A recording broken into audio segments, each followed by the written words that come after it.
Radio City Joke Studio, Joke Studio, Joke Studio. નમસ્કાર, welcome back. Radio city joke સ્ટુડિયોમાં આપનું સ્વાગત છે. કિશોર કાકા, હવે તમે જોયું આ એક્ઝામ્સ નો માહોલ ચાલુ થઈ ગયો છે. છોકરાઓની એક્ઝામ્સ ચાલુ થવાની છે હવે. હા, આઈ નો.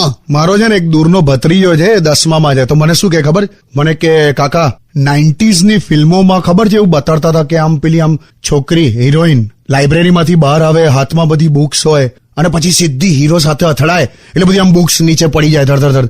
તો કે આ બધી બુક્સ મળે છે ક્યાં કે? મારો હારો ખરા છે આ? અરે બહુ હોશિયાર થઈ ગયા છે આ જનરેશનના છોકરા. અને અમે તો એ અમારા જમાનામાં તો કેવી નાની ફાલતુ વાતમાં ખુશ થઈ જતા હતા. મને હજુ યાદ છે, પેલી બેન્ચ હોય ને, બેન્ચ જેના પર બેસીએ બધા, તો જો બેન્ચ પર ધૂળ લાગી હોય ને તો છાના માના કોકની બેગ ઉપાડી અને બેન્ચ પર ઘસી આમ કરીને બેગ થી સાફ કરી નાખવાની, પછાની મણી જઈને મૂકી આવવાની કોકની બેગ. આમાં એટલો બધો આનંદ આવી જતો હતો અમને. પણ તમને કહું કાકા, એક આખી ઘટના કેવી થઈ છે. હમણાં ટીચર્સ જેટલા પણ છે એ લોકો તો કેવી ધમકી આપે છે.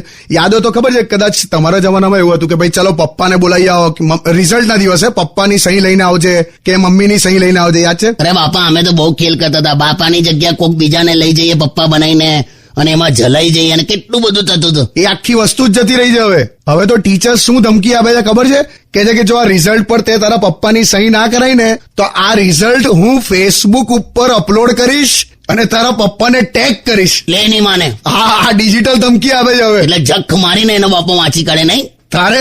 પણ હું એવું કહું છું કે ધારો કે તમે આજના જમાનાના હોત અને તમારી સાથે તમારા ટીચર્સ આવું કરે કે ભાઈ અમે ફેસબુક ઉપર અપલોડ કરી દઈશું ને તારા પપ્પાને ટેગ કરી દઈશું, તો તમે શું કરો? કશું નહીં લાવે. હું તો સીધો જઈને મમ્મીને અડી જાઉં. મમ્મીને હું કહું ખબર છે કે જો પપ્પાની ફ્રેન્ડ લિસ્ટમાં મેડમ છે, જો આખો દિવસ વાતો કરે છે, કઈક કરતું હવે આવું કરીને બબાલ કરાવી નાખવાની બે જણ વચ્ચે. વાહ, શું આઈડિયા આપ્યો છે.